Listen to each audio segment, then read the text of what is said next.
Olá, alunos, tudo bem? Então, dando sequência, à nossa aula passada, hoje eu vou falar para vocês sobre epilepsia, Na aula passada, eu havia falado com vocês sobre a crise convulsiva, A crise convulsiva, ela acontece normalmente por uma causa. Então, a crise convulsiva, normalmente, ela tem uma causa, Ou é por um aumento de temperatura, uso excessivos de drogas, usos excessivos de medicação, né?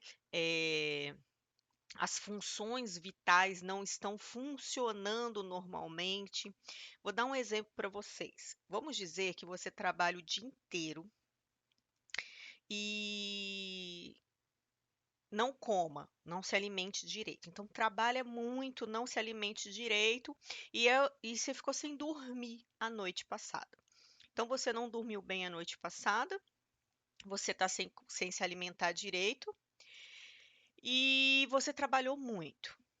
Quando você vai deitar, não sei se isso já aconteceu com vocês, mas isso normalmente acontece. Ocorre uma liberação, uma descarga elétrica maior e a pessoa solta um tremor, ou seja, ela vai dormir e de repente ela acorda tremendo, Acorda com um susto.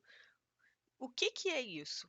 Isso é uma liberação de uma descarga elétrica cerebral para tentar fazer com que o seu ritmo funcional volte ao normal, com que o seu ciclo circadiano, que é um ciclo responsável pelo acordar e dormir, ele volte ao normal, que a sua glândula pineal relacionada todos aos seus horários, horários biológicos que a gente tem, que tudo volte ao normal. Então, quando você está em um momento de estresse, não dormiu direito, não se alimentou direito e vai deitar e tem aquela descarga elétrica que você acorda de repente, isso é uma convulsão, só que é uma convulsão leve, não é uma convulsão propriamente dita, entendeu? Mas é a liberação de uma descarga elétrica, tá? Para tentar fazer com que o seu corpo ele volte ao normal. Bom, falei com vocês que a crise convulsiva ela tem duas fases, assim também a epilepsia. No epilético, a epilepsia em si, como eu falei com vocês, o que que é a epilepsia? A epilepsia são convulsões reincidivantes, ou seja, as reincidivas, que acontecem várias vezes em um período curto de tempo. Então, por exemplo, em um mês, a pessoa convulsionou 3 vezes, 4 vezes. Então, é diagnosticado epilepsia. E normalmente essa descarga elétrica acontece sem uma causa propriamente dita. Então, não é falta de alimentação, não é por problemas de medicação, uso de drogas, entendeu? Então, por exemplo, a pessoa não usou algum tipo de droga para ter a descarga elétrica. A pessoa não teve febre para gerar a descarga elétrica. A pessoa não teve reação medicamentosa para gerar a descarga elétrica. Acontece acontecendo. Às vezes, um descuido, uma falta de sono, uma falta de alimentação pode levar a um quadro de convulsão reincidivo, ocasionando a epilepsia, entendeu? Então, o médico ele vai ter que rastrear esse paciente para verificar a verdadeira causa dessa epilepsia. Não sei se vocês já viram, existem nenenzinhos em pediatria que têm crises convulsivas. Normalmente são lesões que vieram intrauterinas. Então, desde a sua formação intrauterina, alguma malformação de massa encefálica, algum problema sináptico, alguns medicamentos que a mãe usou durante a gestação, algumas drogas que a mãe utilizou durante a gestação, pode fazer com que essa criança tenha convulsões, na idade infantil. É muito perigoso, o que a gente não pode fazer é julgar essas pessoas. É muito comum, às vezes, em pediatria, você vê crianças que convulsionam e fala: "Ih, essa mãe aí usava droga. Ih, essa mãe aí não sei não", Por quê? Porque é característico. Normalmente uma criança que tem epilepsia, normalmente foi ou por a mãe usou algum tipo de droga durante a gestação, ou mas não foi só droga, pode ter sido medicação. pode ter sido alguma lesão cerebral que a própria criança desenvolveu intrauterina. Então, a gente não pode julgar achando que é só porque a mãe usou droga, a criança tem epilepsia, que não é bem assim. A epilepsia ela pode ser decorrente pelo uso de drogas, pode ser decorrente pelo uso de álcool, pode ser decorrente pelo uso de medicações excessivas, pode ser decorrente de uma má formação de massa encefálica, o que gera aí uma má sinapse. A sinapse é a comunicação entre dois neurônios em que ocorre as neurotransmissões, tá? Então pode ser alguma sinapse aí que não está bem. Tá joia? Então, a epilepsia ela é uma perturbação caracterizada pela tendência de sofrer convulsões reincidivas. Então, convulsão é única e tem uma causa. Convulsões reincidivas em um curto período de tempo, várias em um curto período de tempo, caracteriza o que a gente chama de epilepsia. Tá joia?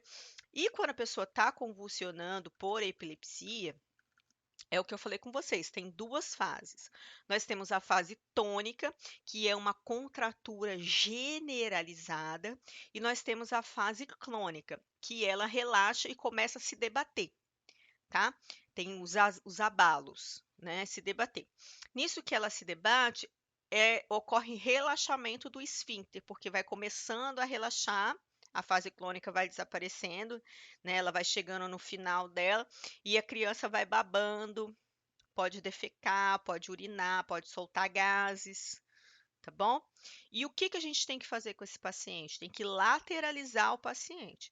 Então, o paciente começou a fazer os abalos, a gente vai lateralizar esse paciente. Jamais enfiar o dedo na boca, tentar arrancar a língua, nada disso. Tirar a língua, né? Achar que o paciente vai engolir a língua, tá? Nada disso. Então, a gente tem aqui, ó. Normalmente, tá vendo, ó, o paciente já está lateralizado. Por quê? Porque ele começa a crise e tem que lateralizar ele. Na hora que você lateraliza, olha, ele está babando. Por quê? Porque ele está com os esfíncteres abertos, tá? Está com relaxamento total e esfíncter aberto. É um modo de eliminação de secreção para melhoramento do sistema nervoso central. Tá joia?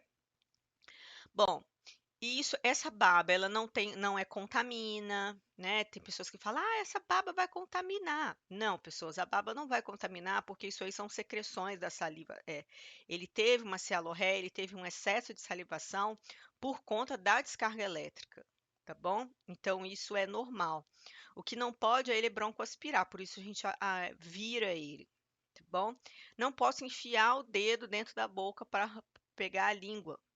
A partir do momento que você vira ele, a língua já cai, mesmo em crise convulsiva. A língua não vai rolar para dentro, porque a gente tem o frênulo que prende a língua.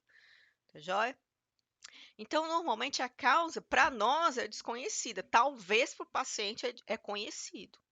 Você não dormiu direito, não comeu direito, né? O paciente não dormiu direito, não comeu direito, está usando muito remédios. Tudo isso influencia também, tá bom? Porém, podem estar desencadeadas por intoxicação medicamentosa, né, alimentar, falta de oxigenação cerebral, aí alguma falta de oxigenação cerebral, ou por uma vasoconstrição cerebral, né, os vasos do encéfalo não deixam o oxigênio junto com o sangue chegar lá, alguma infecção do sistema nervoso, então alguma meningite, alguma encefalite, tá bom? Por isso, pessoas, é muito perigoso a questão da pressão alta. Dependendo da hipertensão, se a pessoa tiver com o corpo debilitado, ela pode chegar a convulsionar por causa de uma hipertensão grave. É no caso da gestação, né? Na gestação, a hipertensão é chamada de eclâmpsia.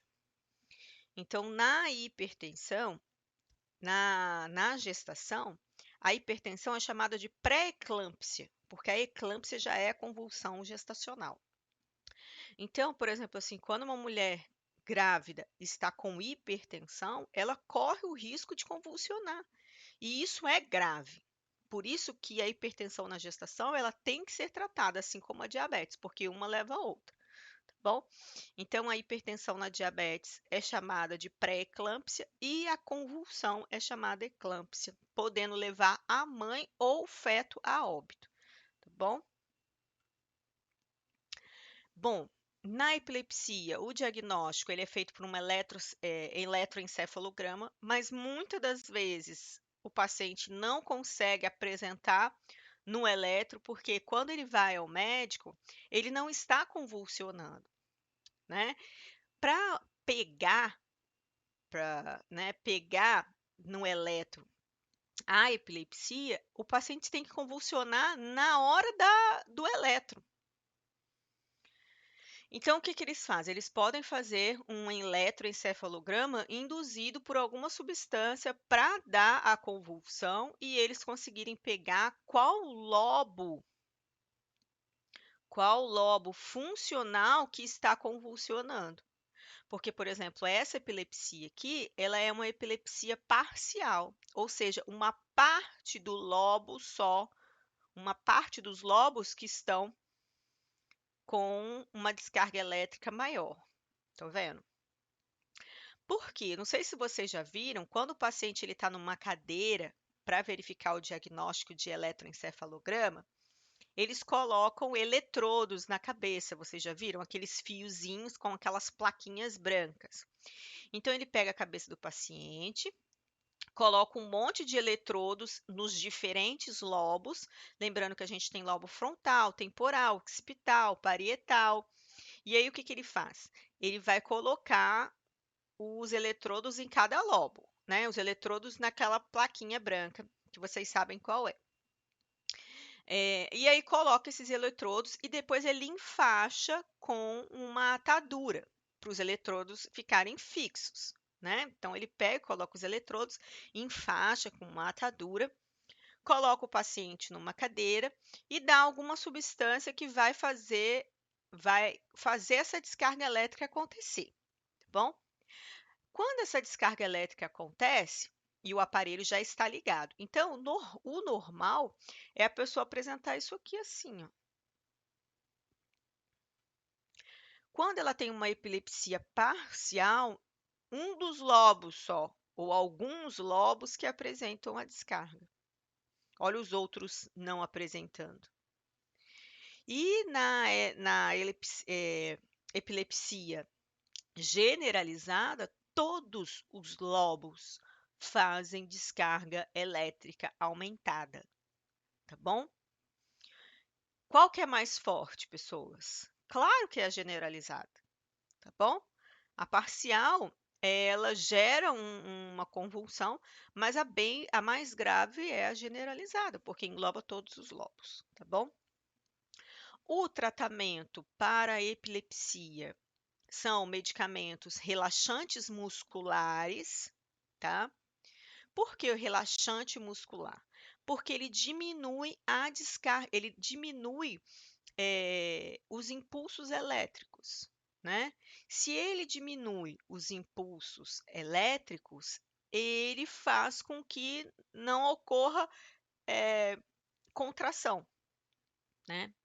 Então, por exemplo, assim, os relaxantes musculares, eles diminuem os impulsos elétricos cerebrais para o sistema nervoso periférico. Consequentemente, não vai haver convulsão.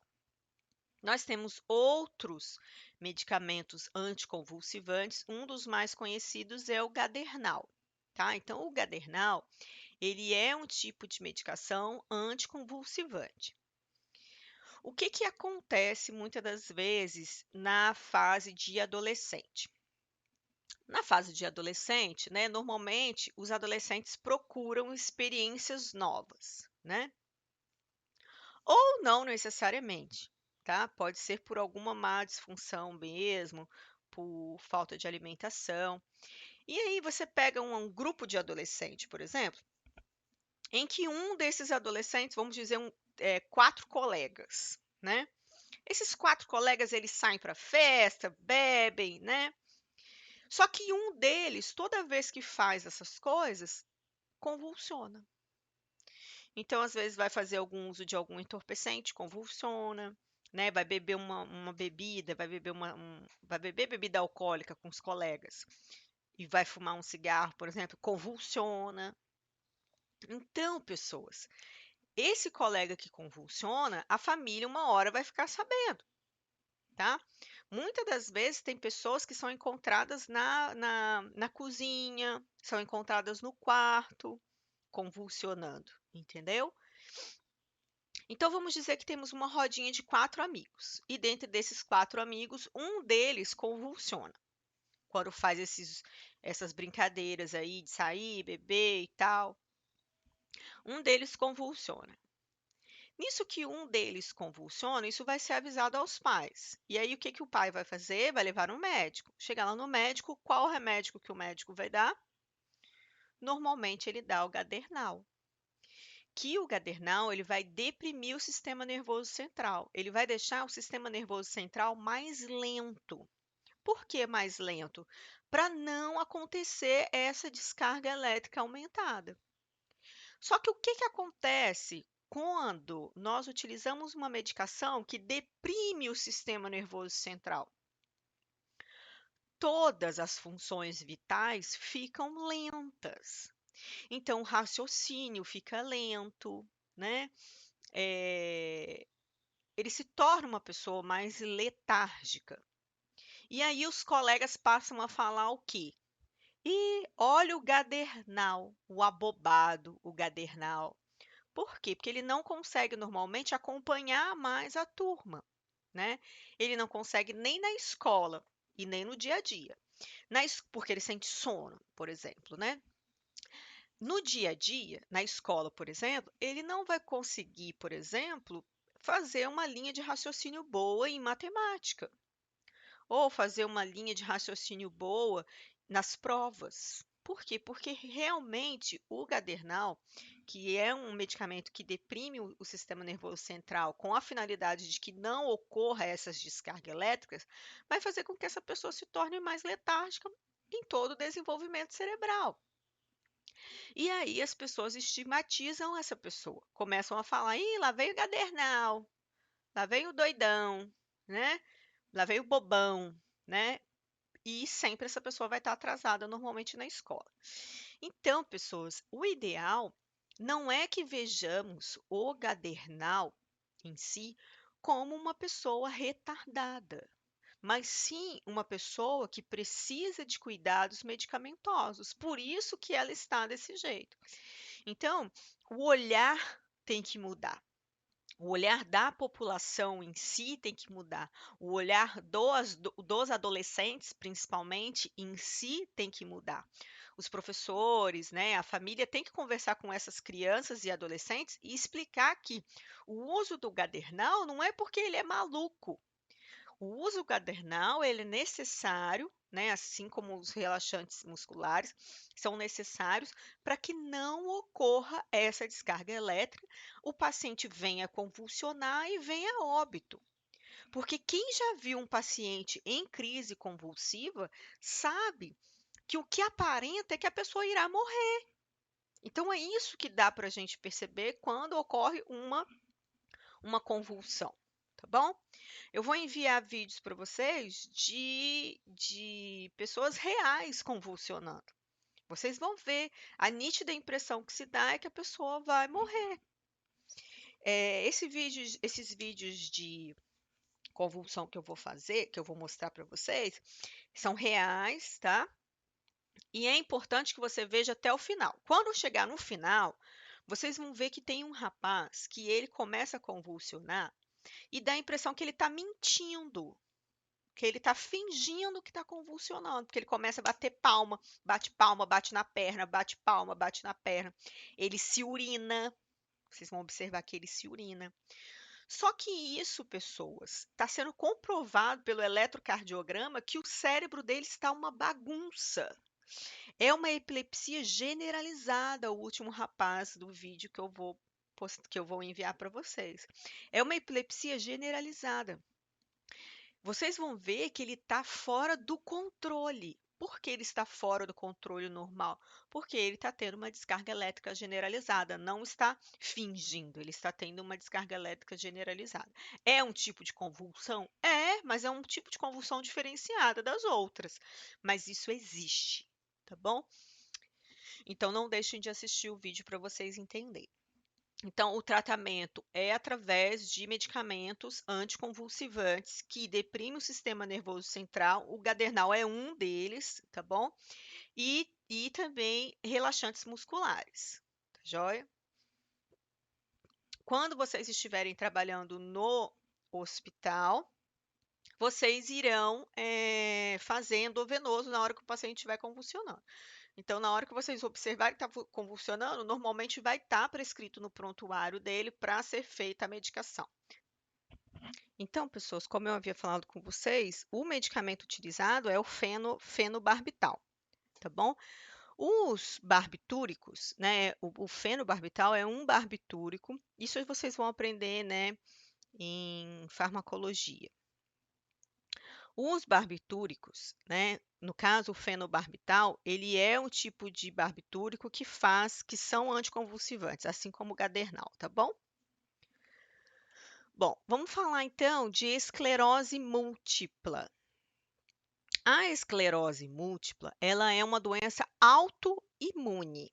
O que significa uma doença autoimune? O próprio corpo da pessoa vai destruindo o sistema nervoso central dela e ela vai perdendo a mobilidade. Então, o sistema nervoso central e periférico, principalmente, ele é afetado. Então, normalmente, o sistema nervoso periférico ele é afetado primeiro. A pessoa vai perdendo os movimentos das pernas, movimento dos braços. Primeiramente, ela sente um formigamento. Então, ela começa a sentir meio que formigamento e dormência nas pernas.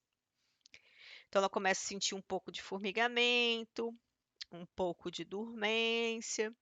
E ela sente que as pernas vão ficando fracas, assim como as mãos também vão ficando, os membros superiores também vão ficando fracos.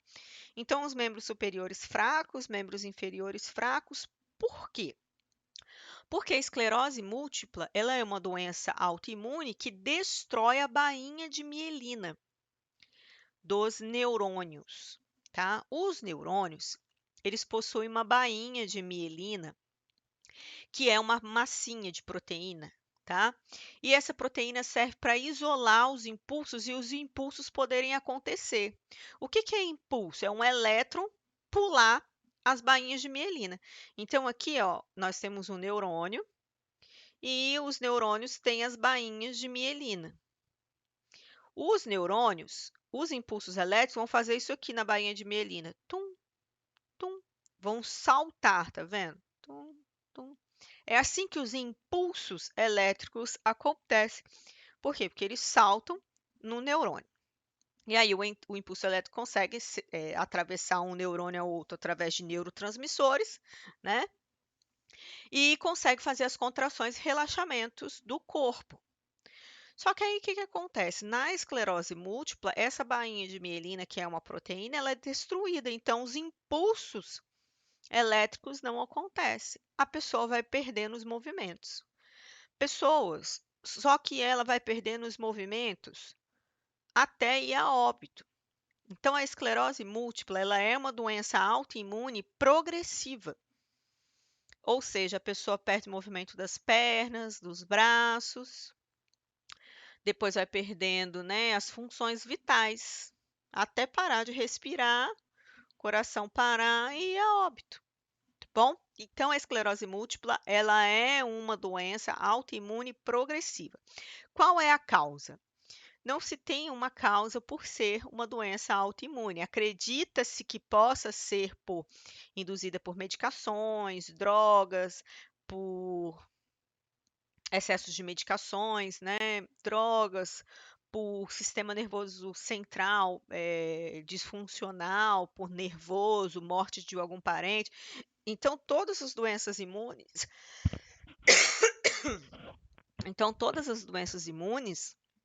normalmente elas estão ligadas a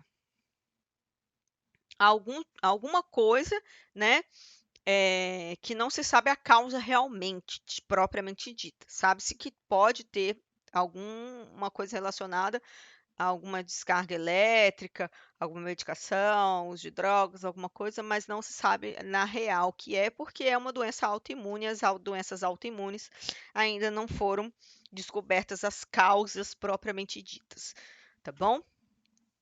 Porque é o seu cérebro não reconhecendo mais o seu próprio corpo. Bom, e os sintomas? Então, normalmente a pessoa começa a ter entorpecimento, né? Sentir dormência, tá bom? Não sentir, começar a perder o tato dos membros superiores, dos membros inferiores. Então, ele começa a ter debilidade, lentidão, formigamento. Aí ele começa a não conseguir andar, não consegue enxergar às vezes direito. Começa a ter, em casos mais avançados, incontinência fecal e urinária, porque ele perde o esfíncter anal e o esfíncter urinário. E passa a ter enjoos ou vertigens, porque o peristaltismo dele também não funciona direito, tá? E aí ele vai se atrofiando, atrofiando, até ir a óbito.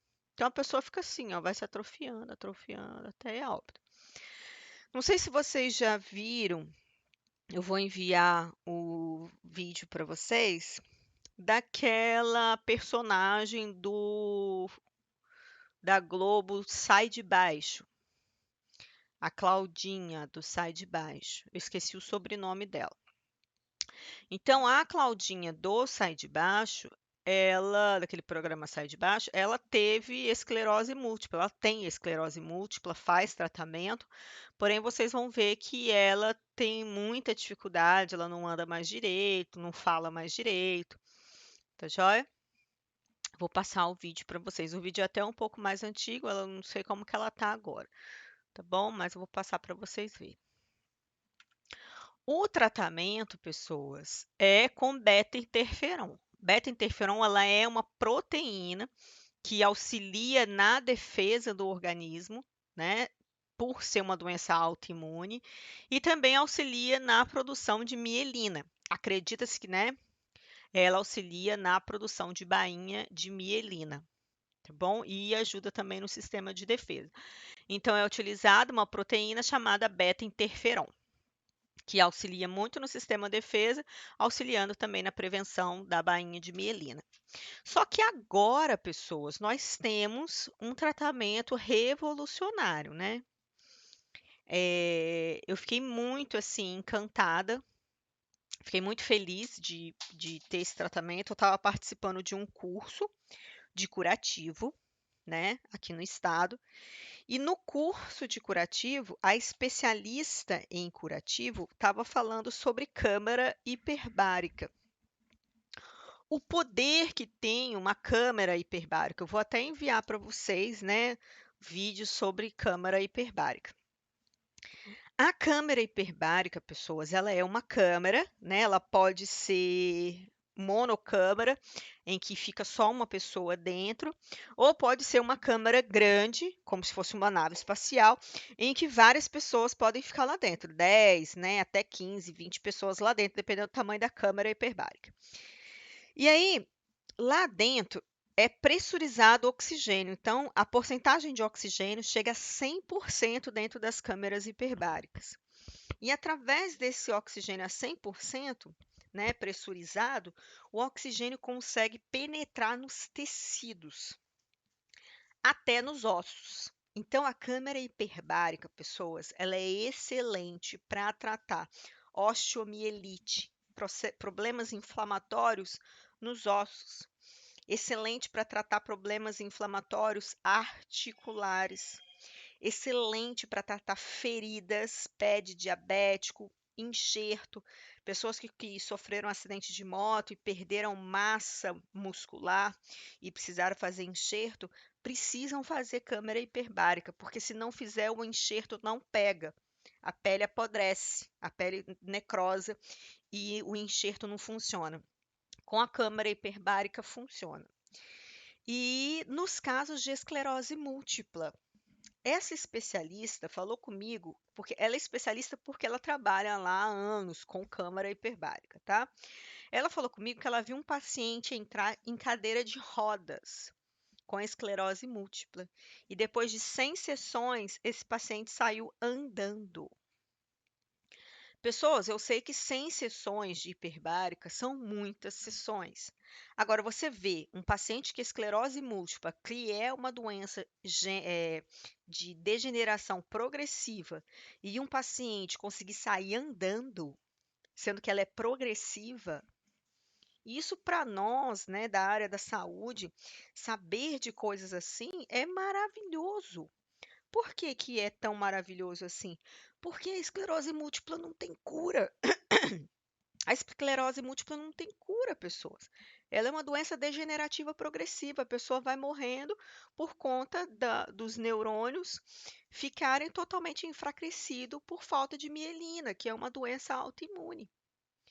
Entendeu? Então a pessoa ela tem, é como se fosse um atestado de óbito na mão, só não sabe o dia. E quando você fala em que a pessoa entrou em cadeira de roda e saiu andando de uma hiperbárica, significa uma evolução muito grande, tá bom? Então é pouco falado sobre isso, se vocês pesquisarem, é pouco falado sobre isso, mas ouvir de uma especialista foi maravilhoso, né? Até porque foi ela comprovou, porque ela viu, tá bom? Então isso é muito gratificante. A hiperbárica, pessoas, ela é excelente. Outro caso que eu vou contar para vocês relacionado à câmera hiperbárica, eu vou mandar uns vídeos de hiperbárica para vocês verem como é que funciona. Outro caso de hiperbárica que eu falei com vocês, não sei se eu cheguei a falar com vocês, é de uma paciente que falaram que ela teria que amputar o pé. Então chegaram para ela e falaram assim: olha, infelizmente a senhora vai ter que amputar o pé, porque né, a ferida da senhora não fecha no pé. Se a ferida da senhora não fecha, você vai ter que amputar o pé. Aí ela virou e falou assim: olha, eu prefiro morrer com meu pé desse jeito do que amputar. Eu vou procurar uma outra alternativa. E foi procurar. O que que ela encontrou? A câmara hiperbárica. Pessoas, ela fez a câmara hiperbárica. A ferida dela fechou e não ocorreu a necessidade de fazer amputação. Pessoas, isso é maravilhoso, entendeu? E aí, conversando com a especialista sobre, né, a câmera hiperbárica, a câmera hiperbárica a gente tem, ela é particular, normalmente está em hospitais particulares, porém o SUS compra 100 vagas mensal. Então, o SUS compra 100 vagas mensais, o que possibilita os pacientes que tenham encaminhamento para a câmera hiperbárica utilizar a câmera hiperbárica. Normalmente são agendadas 10 sessões, então é obrigatório que o paciente ele faça 10 sessões para que depois seja avaliado novamente. Então não tem como, por exemplo, assim, o paciente faz uma sessão e é avaliado, faz duas sessões e é avaliado. Não, ele fecha o pacote de 10 sessões. Então ele entra, é avaliado primeiramente e depois de 10 sessões ele é reavaliado, tá bom? Mas isso é muito interessante e é muito bom, tá? Eu vou enviar depois o vídeo para vocês sobre isso. E agora falando sobre o aneurisma. O aneurisma, pessoas, ele é o abaulamento de um vaso sanguíneo no intuito de tentar diminuir a pressão dentro desse vaso, exercida dentro desse vaso. Então, dentro do vaso sanguíneo, principalmente nas hipertensões, acho que vocês já ouviram falar nisso. Cuidado, hein? Hipertensão pode levar a um aneurisma. Por que a hipertensão pode levar a um aneurisma? Lembra que eu falei com vocês que a hipertensão, quando você leva a mão aqui na têmpora, né, na a artéria temporal tá tuf, tuf, tuf, tuf. Você leva o dedo aqui, ó, na artéria nasal, tá tuf, tuf, tuf. O que que significa isso? Hipertensão, pessoas. E aí, o que que acontece quando ocorre uma hipertensão vascular cerebral? Ocorre a formação, pode ocorrer a formação de um aneurisma. Para quê? É um abaulamento do vaso para tentar diminuir essa pressão, que está muito alta. Só que se esse aneurisma não for clampado, né? Clampado que a gente fala é igual aquele clamp de folha, né? Que você pega e clampeia a folha. Vocês já viram clampear a folha, né? Quando, por exemplo, você tem duas folhas. Aí, para as duas folhas ficarem juntas, você pega lá o clampeador, o grampeador, não é? E clampeia, ou clampeia, tá? Então, você vai clampear. Ou seja, é isso que o médico faz aí nesses aneurismas. Eles colocam um clamp aí, né, para esse aneurisma não estourar. Por quê? Porque se esse aneurisma estourar, toda essa região vascular aqui, ó, vai-se embora. E o local em que o paciente precisaria de uma irrigação sanguínea não ocorrerá, além de ter um derramamento de sangue por aqui por dentro, tá? Bom, então, a etiologia normalmente surge, né, por uma arteriosclerose. Pacientes que fumam, eles tendem a ter mais aneurisma, porque o cigarro, ele é estimulante, tá? Ele faz com que os vasos sanguíneos, principalmente arteriais, eles fiquem endurecidos com o tempo e fazem vasoconstrição, tá?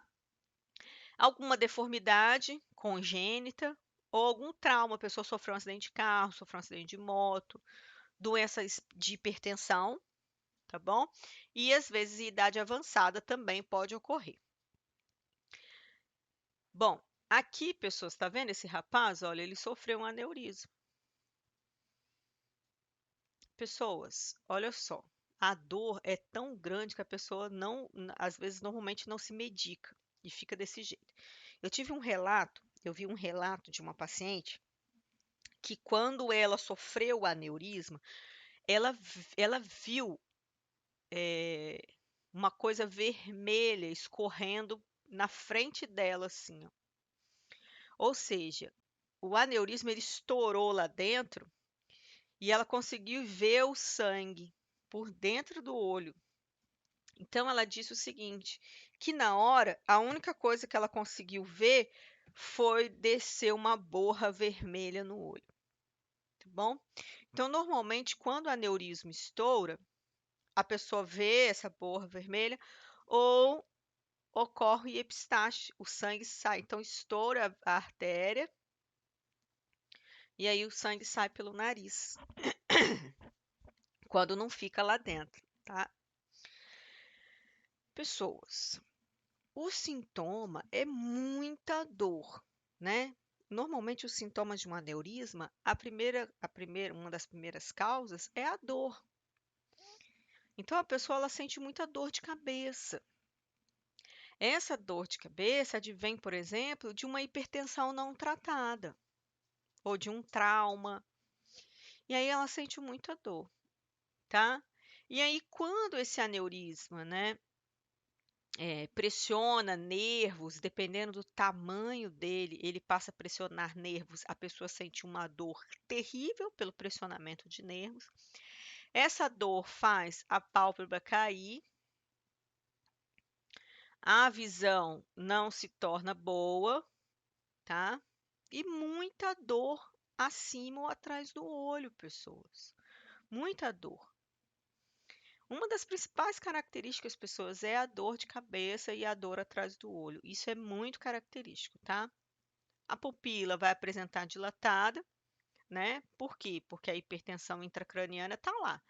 E fraqueza ou falta de sensibilidade em um dos lados da face. Ou seja, entorpecimento de face. Tá joia? É grave. O aneurisma é grave, ele pode levar a óbito, tá bom? Contar um caso de um rapaz novo, tá? 35 anos.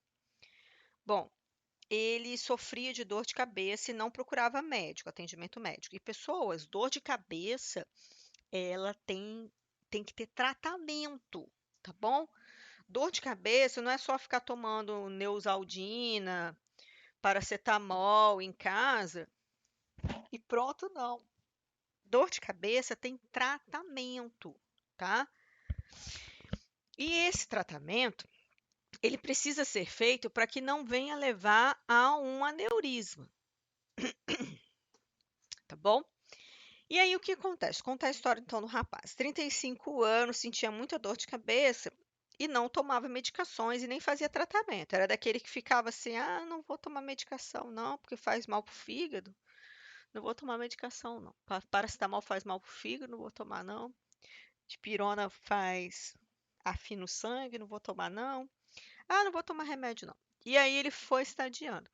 No dia, pessoas, um belo dia, a cabeça dele não estava aguentando de dor.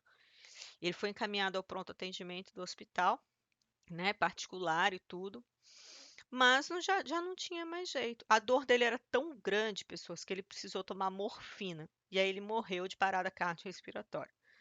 Tá joia? Então, não tardem para tomar a medicação. Então, sentiu dor de cabeça? Não fique esperando a dor de cabeça passar sozinha. Toma uma medicação para ela melhorar e procure um médico para fazer tratamento para cefaleia, tá bom? Isso é muito importante. Bom, falar com vocês de coma, né, agora. Vou falar com vocês de coma porque já quero passar coma para vocês, porque eu tenho um trabalho para passar para vocês me apresentarem na próxima semana, tá bom? E esse trabalho, como a gente termina na próxima semana, né, dia 26 de junho, a gente termina a nossa aula, tá joia? Então, coma. Coma é caracterizado por uma condição em que a pessoa não desperta. Então, coma é caracterizado por uma condição em que a pessoa não desperta, seja por estímulos físicos, estímulos dolorosos, psicológicos, ou por alguma necessidade fisiológica. Bom, o que que acontece, pessoas? No coma, a pessoa está dormindo. O coma, a pessoa está dormindo. A pessoa está inconsciente. Quando nós acordamos, nós estamos conscientes. Quando estamos dormindo, nós estamos inconscientes. Então, como a pessoa está dormindo. Só que nós temos tipos de coma, tá bom? Como que são esses comas? Nós temos um coma superficial, nós temos um coma profundo e nós temos um coma irreversível, em que a pessoa não irá mais voltar. Então, olha o coma superficial. A pessoa está dormindo e se você chama ela, João, João, ela não responde. Mas se você fizer algum estímulo de dor, ela responde. Responde chutando a perna, responde movimentando o braço, responde fechando o olho de dor. Então, pessoas, o paciente em coma superficial, ele só responde ao estímulo de dor. Se você chamar, ele não vai acordar, tá bom? E no coma profundo? Pessoas, no coma profundo, nem a dor e nem a verbalização acorda esse paciente. Então, falar que o paciente está em coma profundo quer dizer que ele está dormindo e que ele não vai acordar, nem se você falar e nem se você o machucar, tá bom? Mas o cérebro dele, o encéfalo dele está funcionando, tá? Em todos os comas, pessoas, o cérebro está funcionando, com exceção do irreversível, tá bom?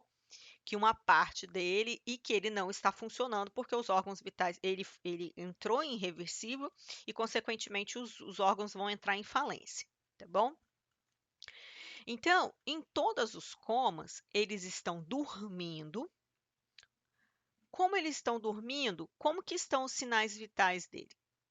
Muito lento. Alguns precisam de quê? De respirador. Por que precisa de respirador? Porque como eles estão dormindo muito lento, eles não conseguem respirar de tão lento que eles estão dormindo. Eles estão em um sono muito profundo. Como esse sono está muito profundo, eles não conseguem nem respirar. E aí precisa do respirador para fazer entrada de oxigênio e retirada de oxigênio. Então, o respirador, ele vai colocar oxigênio lá dentro e vai retirar gás carbônico. Vai colocar oxigênio e retirar o gás carbônico. Então, essa máquina que é o respirador, ele faz a função para entrar ar e tirar ar. Por quê? Porque ele está num sono tão profundo que nem conseguir respirar direito ele consegue, tá? Então, no coma superficial, nos comas em geral, né, todos os comas, superficial, profundo e reversível, os sinais vitais ele funciona, com exceção do irreversível que os órgãos vão entrar em falência, tá? Então, o coma superficial e o profundo, as funções vitais funcionam. Então, o coração funciona, a respiração funciona, o sistema digestivo funciona, o sistema urinário funciona, só que funcionam como? Lentamente. E aí, o que que às vezes um paciente com coma precisa?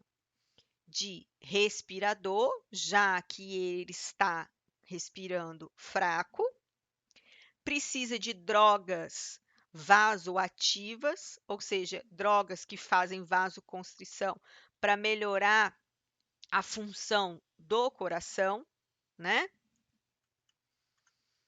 Então é isso que acontece. Ele não é que o paciente está lá, estão mantendo o paciente vivo por causa da medicação e por causa do respirador. Tira o respirador, tira a medicação, a função vital dele vai estar muito fraca e com certeza ele vai morrer. Por isso que utiliza o respirador e as drogas, né, noradrenalina, porque a noradrenalina ela aumenta a pressão do vaso sanguíneo. Então, a noradrenalina ela aumenta a pressão do vaso sanguíneo, a adrenalina ela aumenta a força de contração cardíaca. Então, utiliza às vezes esses tipos de medicação, adrenalina, noradrenalina, né, epinefrina, para quê? Para poder melhorar as funções vitais do paciente, deixar uma boa frequência cardíaca, deixar uma boa frequência respiratória. Porque se a gente desligar o aparelho, que é o respirador, e tirar as drogas que melhoram o coração, ele vai ficar fraco, fraco, fraco, fraco e vai a óbito. Por isso que se mantém o aparelho e se mantém as drogas, né, as medicações para melhorarem as funções cardíacas. Agora, pessoas, né? As pessoas saem do coma? Saem pessoas. Já vi pessoas ficarem uma semana de coma e saírem do coma.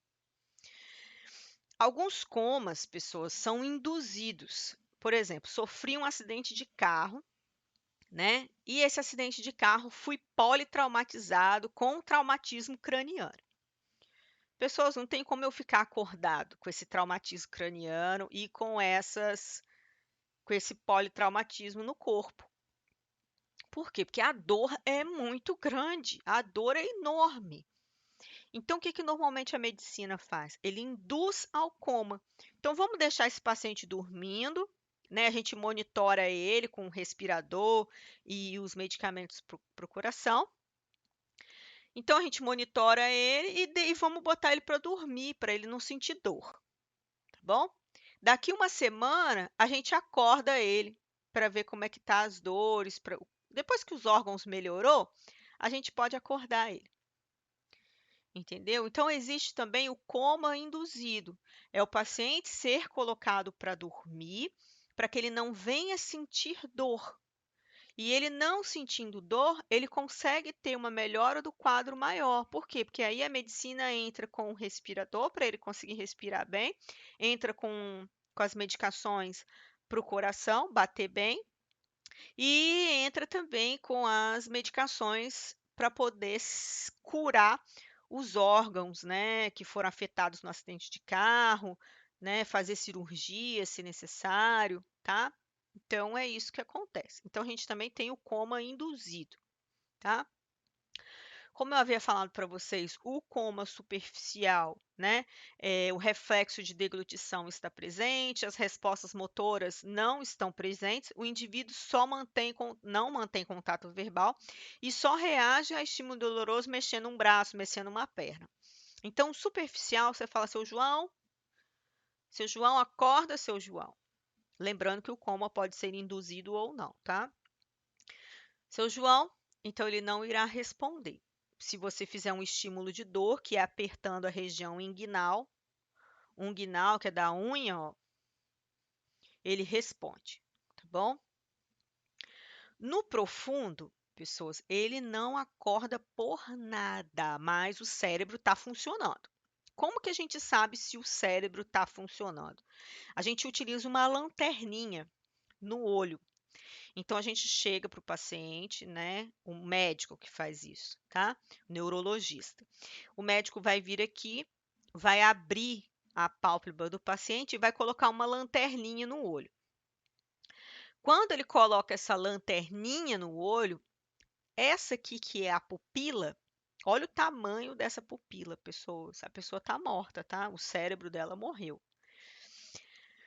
O que que acontece? Isso quando é em uma pupila, um lado do olho, o outro lado funcionante, não quer dizer que não morreu, tá, pessoas? Tem que ser os dois lados, tem que ser bilateral.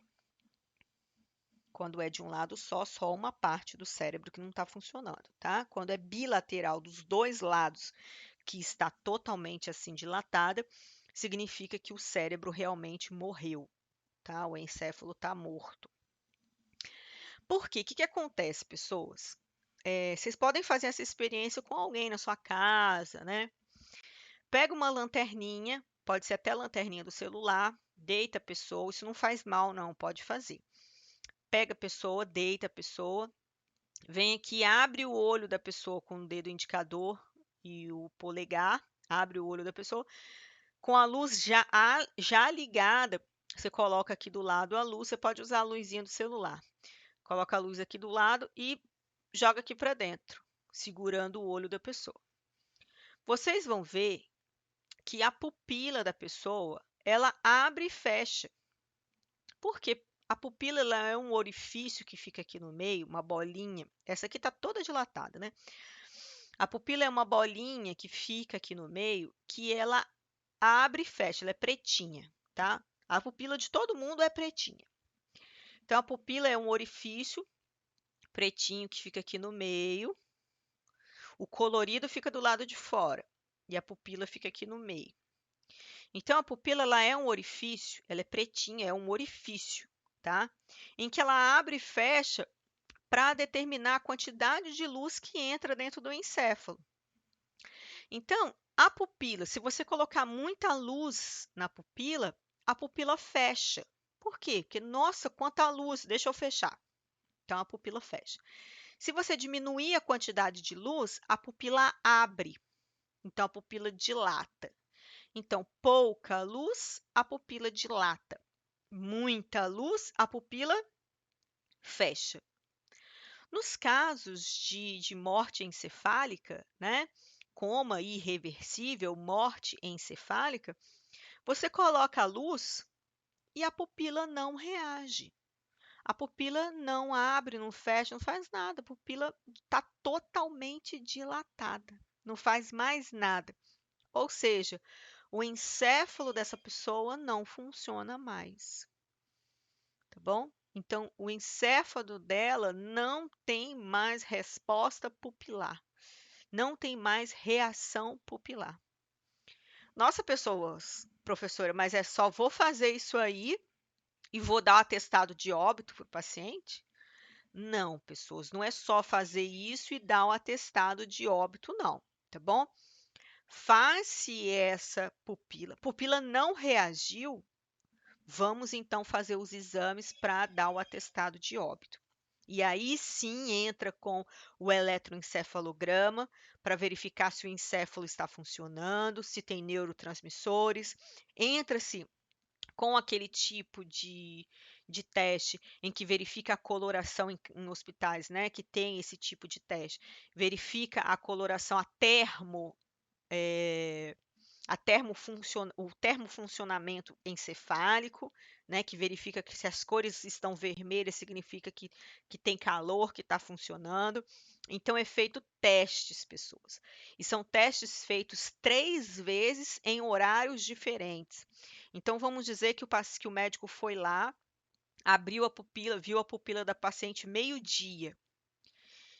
E ele olha os dois lados, pupila bilateral arreagente, ou seja, pupila bilateral sem reagir, arreagente. Então, pupila bilateral arreagente. Inicia-se os testes de óbito. Então, meio-dia foi feito isso. Meio-dia e meia, eles vão fazer um eletroencefalograma, podendo ser complementares com outros testes, que são esses testes que eu havia falado para vocês, tá bom? Feito o eletroencefalograma meio-dia e meia. 1h30 faz-se de novo os outros testes. Quando for 2h30 faz de novo os outros testes. 3h30 de novo. Então, são feitos de 1 em 1 hora, 3 testes seguidos. Tá bom? Então, atestado de óbito não é morreu, pronto. Não, pessoas, é feito vários exames até desligar os aparelhos e suspender as drogas vasoativas, tá bom? Bom, então esse é o superficial, ele não responde, seu João não responde, mas se você beliscar ele na região ali unguinal, que é na unha, ele vai responder mexendo um braço, mexendo uma perna, né? Mexendo o olho. O profundo ele não responde nada, nada, nada, tá bom? Então não há reflexos, sucção, tosse. Então normalmente esse paciente a gente tem que aspirar secreções frequentemente, tá joia? Dependendo do quadro de lesão, a pessoa pode apresentar uma postura de descerebração, que é assim, ó, encurvamento, fechada de punho e encurvamento para fora, tá vendo? E os pés para frente. Membros superiores estendidos com uma rotação interna e membros inferiores estendidos na região plantar. Fica tudo duro, tá bom? Podem apresentar no coma profundo, que é chamado descerebração. No coma irreversível, pessoas, que foi esse que eu estava falando com vocês, neste caso, observa-se dilatação da pupila bilateral. Olha, bilateral, porque se for unilateral, um lado do cérebro dele está funcionando, um lado do encéfalo funciona. Então, neste caso, observa-se uma dilatação bilateral. A pessoa fica gelada, hipotermia, ausência de respiração espontânea de qualquer resposta ao estímulo. Então, não responde dor, não responde verbal, nada, nada, nada, nada, nada. O encéfalo dela está morto. Consequentemente, haverá falência múltiplas de órgãos. Então, as funções de outros órgãos já apresentam sinais de falência. Então, o rim já está parando de funcionar, o coração, tá bom? Por quê? Porque o nosso sistema nervoso, o nosso coração, ele é um sistema nervoso autônomo. Os nossos órgãos, eles funcionam através de um sistema nervoso autônomo, com exceção dos nervos periféricos, né, com exceção das contraturas esqueléticas, tá? Que não são autônomas, são voluntárias, não são involuntários, são voluntários. Por esses órgãos serem autônomos, pessoas funcionarem por conta própria, eles demoram um certo tempo a parar depois que o encéfalo para. Então, o encéfalo parou, não vai ser imediatamente que eles irão parar, eles demoram um pouquinho a parar. Por quê? Porque eles são autônomos, tá bom? Mas, normalmente, a pessoa já vai entrando em falência múltiplas de órgãos, tá? Então, as funções de outros órgãos já apresentam sinais de falência. Às vezes até antes mesmo de ocorrer o coma irreversível, tá? Então, o rim já não vai funcionar mais, na verdade, ela já vai perdendo as funções vitais dos órgãos, né? E às vezes o encéfalo parando seria talvez a última parte, tá? Ou os órgãos continuam um pouquinho de tempo ainda. O estímulo doloroso profundo era feito dessa forma aqui, ó. Pessoal, se vocês fizerem na casa de vocês aí, vocês vão ver o quanto que isso dói. Então, peguem aí na sua casa, faça em você para você ver. Só de você encostar o dedo entre os seus mamilos aí na região external, entre o mamilo e outro, só de você encostar o dedo, sente a dor. Dirá apertar igual o médico está apertando ali, tá? Assim, ó. Só de você encostar, você já sente dor, dirá assim. Então, o estímulo doloroso, antigamente era feito assim. Só que os médicos estavam fazendo tanto isso aí, pessoas, que estava machucando o paciente, estava quebrando externo de paciente, caquético, mais velho, tá? Então, optou-se por essa dor aqui, que é a dor inguinal, que ela também é um tipo de estímulo de dor, tá bom?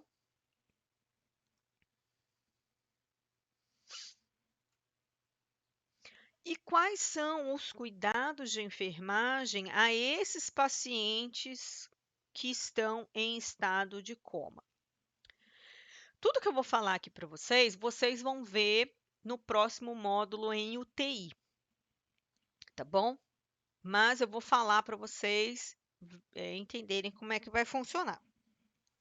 Então, quais são os cuidados com o paciente? Pessoas, esses pacientes, eles estão dormindo. Então, eles não vão fazer nada por eles. Nada, pessoas, eles não têm o que fazer por eles. Vocês vão ter que fazer tudo. Então, a enfermagem dá banho, escova o dente, lava a cabeça, faz a barba, corta cabelo, tá? Passa creme, faz massagem, faz mudança de decúbito, passa dieta, coloca os coxins, mudança de decúbito com coxim, deixa com cobertor, não pode deixar sem cobertor, porque senão eles pegam pneumonia, deixa sempre as grades elevadas, troca a fralda, tá? Passa creme de assadura. A parte da planta do pé tem que estar com um coxim segurando a planta do pé, senão quando o paciente acorda, a planta do pé dele está para baixo, ele não consegue mais andar. Então, pessoas, vocês têm que fazer tudo pelo paciente, porque ele não tem possibilidade de fazer nada, tá bom? Então, vocês vão ser responsáveis por manter a higiene da cavidade oral e corporal. Então, vocês vão ser responsáveis para dar o banho de leito, né? Fazer curativo, mudança de decúbito, tá?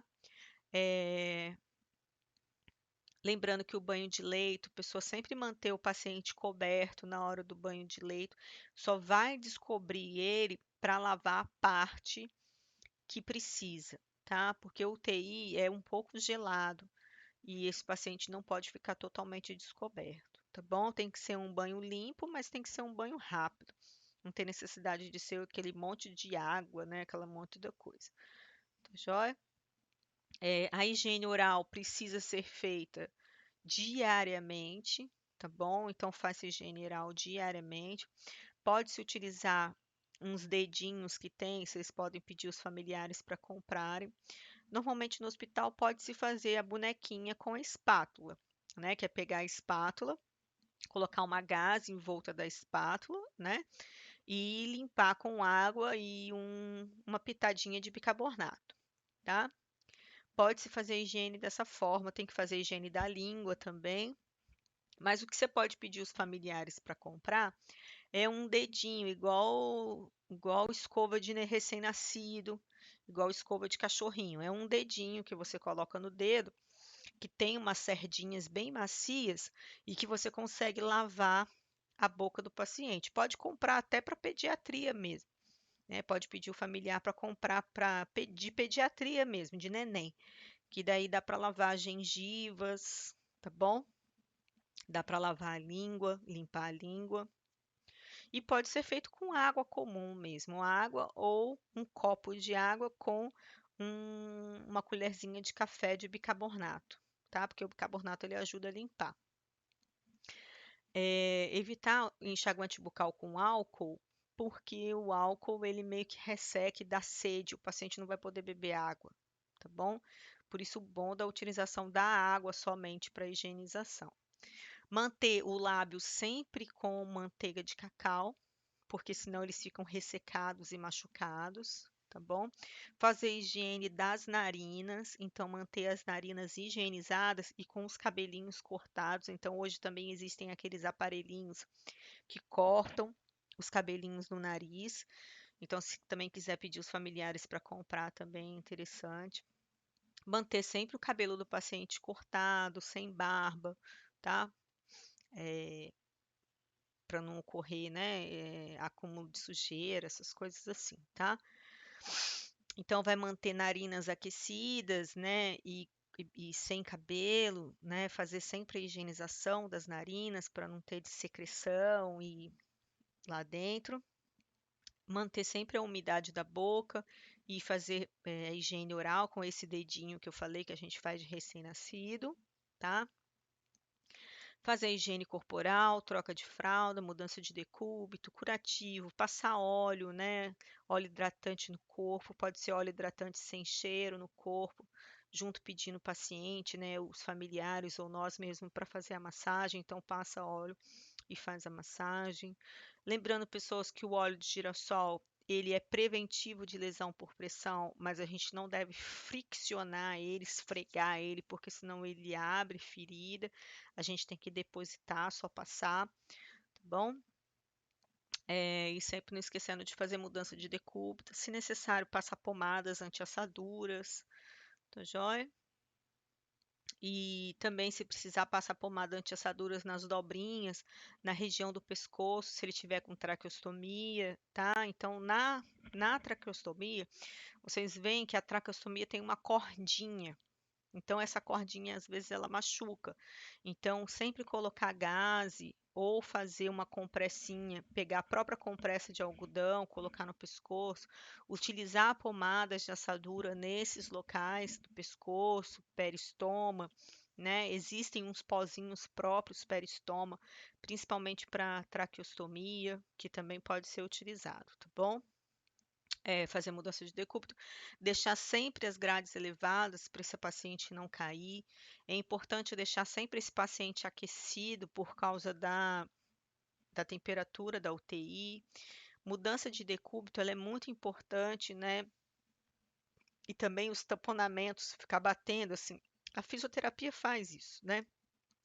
Os tapotamentos, ficar batendo em forma de conchinha nas costas também para tirar secreções pulmonares, tá? Controlar o nível de ruído, então evitar excesso de barulhos, conversas na beira do leito. Então, pessoas, normalmente em UTI, para cuidar de paciente UTI, utiliza-se 2 enfermeiros. Então, são 2 enfermeiros para cuidar de um paciente. Então, evitar ficar conversando na beirada do leito sobre churrasco, sobre namorado, sobre coisas desnecessárias, entendeu? Porque às vezes você está tão acostumado com o seu ambiente de trabalho que você trata o paciente como algo mais comum, né? E na verdade quem está o foco ali é o paciente. Então evitar conversas desnecessárias, né? Música alta à beirada do leito, tá? Manter sempre as vias aéreas desobstruídas, então sempre que necessário fazer aspiração, ou por sonda, ou orofaríngea ou traqueal, né? Que é traqueostomia. Fornecer oxigênio, né, como foi prescrito, monitorar os sinais vitais sempre. Então, existem pessoas que desligam o aparelho, desligam o monitor. Não é que desligam, eles silenciam o monitor, porque tem um botãozinho que se chama silenciador. Esse botãozinho silenciador do monitor, no monitor de sinais vitais, a gente silencia ele quando a gente vai dar banho no paciente. Por quê? Porque na hora do banho a gente manipula muito o paciente, né? Acaba tirando e colocando o oxímetro de pulso, né, para poder lavar a mão e tal, e fazer uma melhor fixação com o esparadrapo, né? Então, assim, a gente acaba tirando e colocando os aparelhos, e daí, para não ficar fazendo muito barulho, a gente silencia na hora do banho, só por conta disso. E depois a gente desilencia, né? deixa continuar funcionando. Tem pessoas que pega e silencia porque está fazendo barulho. Então, em vez de tentar fixar melhor esse oxímetro de pulso, verificar por que está fazendo esses barulhos e tentar sanar esse barulho ou tentar consertar esse aparelho, já que o problema ele está apitando sozinho, está disparando sozinho, em vez de tentar melhorar isso, pega e desliga o silenciador. Então, esse não é o ideal, tá bom? O ideal não é desligar o silenciador. O ideal é manter o silenciador sem estar desligado, ou seja, manter o aparelho funcionante e verificar a causa e sanar a causa que está levando ao barulho, ao disparo do aparelho desnecessariamente, tá bom? Manter uma via venosa sempre permeável, então passar soro, né, como prescrito. Então, o médico, às vezes o paciente ele está com uma via endovenosa para passar medicação. Só que essa via não está correndo medicação direta em soro. Então, para se manter essa via e não formar coágulo, vai estar prescrito pelo médico, né, para vocês passarem soro fisiológico de 1 em 1 hora, de 1 hora em 1 hora e meia, 2 em 2 horas, tá bom? Isso vai ser segundo a prescrição dele. Em alguns locais se passava-se heparina diluída, tá? Mas agora não mais, por causa de hemorragias. Vai monitorar o fluxo urinário, ver o quanto esse paciente está urinando, o quanto ele está defecando. Por quê? Porque se ele parar de urinar, pode ser que o rim dele entrou em falência. Se ele parar de defecar, pode ser que ele está aí com uma constipação ou está com o ilho paralítico, o intestino parou de funcionar, tá? Por quê? Porque algumas medicações para dor ou às vezes em coma induzido, o sistema nervoso central ele funciona um pouco mais debilitado. Então verificar aí se né, se esse paciente está urinando, se esse paciente está defecando, para ver se os órgãos vitais dele, alguns outros órgãos sem ser os vitais, estão funcionando, tá bom? Conservar os olhos umidificados, então a gente pode fazer uma compressinha ou pingar colírio, tá? O ideal é fazer pingar colírio. Na verdade, pessoas, não é nem colírio, porque o colírio ele tem compostos, né? Alguns antimicrobianos, né? Com corticoide, então o ideal não é colírio, o ideal é soro fisiológico, tá? Então não esquecer de pingar sorinho fisiológico sempre nos olhos do paciente, para deixar a esclera lubrificada, né? Lembrar também de deixar o olho fechado, tá, pessoas?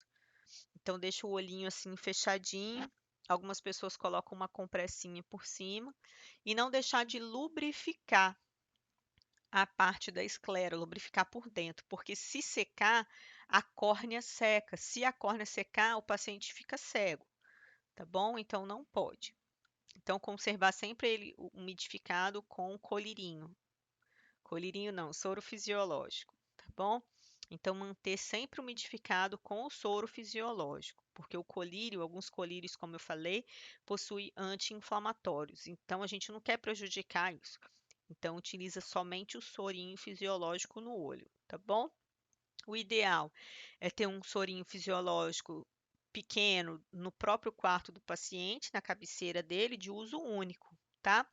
Porque daí só ele usa, porque como vai ser só para ele, né, de uso mais privado, tá bom? Então, um sorinho pequeno de soro fisiológico para poder lubrificar os olhos, uma manteiga de cacau para lubrificar a boca, tá bom? É, então, a manteiga de cacau para lubrificar a boca, evitando fissuras e outras lesões. Tá joia? Umidificar a parte interna também de boca, também pode. Manter sonda nasogástrica desobstruída para evitar. Normalmente a gente tem que fazer aspiração, né? Manter sonda nasogástrica desobstruída para evitar vômitos e aspiração de conteúdo gástrico. Então, pode ocorrer necessidade da sonda sempre estar aberta, tá? Numa sacolinha, para que não tenha vômitos e nada disso, tá bom? Manter suporte nutricional e hidratação adequada. Então, normalmente esses pacientes eles estão com sonda nasoentérica, ou seja, normalmente esses pacientes estão com uma sonda do nariz até o intestino, tá? Lembrando que se ele estiver com uma sonda nasogástrica, né, ou nasoentérica, a gente vai fornecer alimentos e líquidos através desta sonda, tá? Lembrando que sempre que a gente for alimentar o paciente, a primeira coisa que a gente tem que fazer para alimentar o paciente é fazer elevação de cama, tá bom? Colocar ele em posição de semi-Fowler. Então, a primeira coisa que a gente tem que fazer, chegou no quarto, o paciente está em horizontal total, primeira coisa, vou fazer medicação ou vou fazer dieta por sonda, eu elevo a cabeceira, ponho ela em semi-Fowler para poder fazer a dieta, tá bom? Depois de fizer a dieta, eu normalmente lavo essa sonda. Por quê? Porque se eu não lavar essa sonda, fica essa sonda toda cheia de comida incrustada e na hora que eu tiver de passar a próxima sonda, a alimentação não desce, tá bom? Passar a próxima comida, né? A próxima alimentação, a alimentação não desce porque essa sonda ficou cheia de encruste da última que eu não lavei. Então, toda vez que vocês forem fazer a alimentação do paciente por sonda, a primeira coisa é elevar a cabeceira. Elevou a cabeceira, faz o teste de localização de sonda. Verificou onde a sonda está? Né, através dos testes de ausculta, através da fita teste, você vai agora colocar administrar a dieta. Administrou a dieta no paciente, você vai lavar essa sonda. Lavou essa sonda, né? Você pode manter ela aberta, fechada por meia hora, uma hora e depois ela aberta, tá bom? Para não ter distensão gástrica. Isso tudo estará prescrito, tá bom, pessoas? Isso tudo estará prescrito.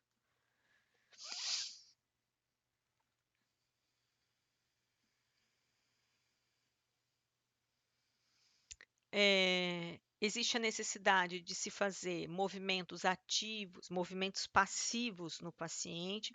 O que são movimentos passivos? São movimentos de flexão e extensão. Então, você flexiona e estende, para evitar a formação de trombos, né? Contratura muscular e queda dos pés. Queda dos pés, pessoas, porque esse paciente, como ele fica deitado assim, ó, os pés tendem a cair. E quando ele acorda, os pés dele está caído. E isso não pode, tá bom? Então, normalmente a gente faz um coxim, coloca um travesseiro aqui para o pé dele ficar retinho aqui, horizontal. Tá joia? Nós iremos fazer, né? Realizar movimentos passivos. O que são movimentos passivos? Vai e vem com as pernas, né? Movimentos articulares com os dedos, com os punhos, tá? Normalmente a fisioterapia faz isso. Se a equipe não tiver um fisioterapeuta, vocês mesmos podem fazer, tá? Isso acontece também em lar de idosos. Manter conversação, explicando os procedimentos a serem realizados, né, dando confiança e segurança, né, ainda que o cliente não entenda. Então é muito importante, pessoas, vocês não precisam falar, não, tá? Então os pacientes às vezes estão em coma, você chega lá e fala assim: "Oi, seu João, eu vim fazer uma infusão no senhor, tá bom?" Às vezes, pessoas, vocês não precisam falar, mas o mentalizar é importante. Então, você tocar no paciente e mentalizar uma conversa com ele, mentalizar, seu João, eu vou fazer uma medicação agora no senhor. Mentalizou, seu João, eu vou precisar passar uma sonda agora no senhor. Entendeu? Então, o mentalizar ele é muito importante porque te foca no serviço e respeita o corpo que está ali, tá bom? Acompanhar e apoiar os familiares por ocasião da- das visitas, tá bom? Acompanhar e familiar no sentido de que o familiar ele precisa pelo menos de um pouco de respeito, tá? Existem algumas visitas em UTI em que o enfermeiro, o técnico de enfermagem, tratam o familiar como se ele não estivesse ali. Então é dar um boa tarde, dar um bom dia. Oi, dona Aparecida, tudo bem com a senhora? A senhora veio visitar hoje seu esposo, né? A senhora acha que ele está melhor? Olha que bom, né? Ele melhorou, tá vendo? Né? Ele está melhor, né? O quadro dele está melhor. Então, pessoas, pelo menos falar um bom dia, um boa tarde, que seja, tá bom? Isso é muito importante. Não tratar o familiar como, ai meu Deus, mais um, tá? E sim como um membro preocupado com o paciente que está ali, tá joia? Bom, quanto aos cuidados em UTI, como eu falei com vocês, vocês estarão mais aprofundados quando vocês chegarem em UTI, que é no próximo módulo, tá bom? E a minha aula, então, hoje termina por aqui, a nossa aula termina aqui por aqui hoje. Não deixem de assistir os vídeos complementares. Os vídeos complementares estão aqui na descrição do vídeo, tá? E também vai ser enviado para vocês pelo WhatsApp, tá bom? Nossa aula termina por aqui. Eu vou estar enviando uma atividade para vocês fazerem, não hoje, tá? Mas eu vou estar enviando uma atividade para vocês apresentarem para mim nas próximas aulas, até o dia 26 de junho. E eu espero que até aqui tenha dado para a gente, né, ter estudado e ter visto tudo. Eu sei que podem ter ficado faltado algumas dúvidas, principalmente questão das práticas, mas foi o que eu havia falado. Assim que essa pandemia acabar, né, a escola se responsabiliza em formar um cronograma aí para estar sanando todas as dúvidas de vocês quanto à prática. A gente está restabelecendo essa carga horária prática aí para que vocês possam ser formados. Tá joia? Bom, é isso, pessoas. Termino por aqui. Bons estudos para todos vocês e até a nossa próxima aula.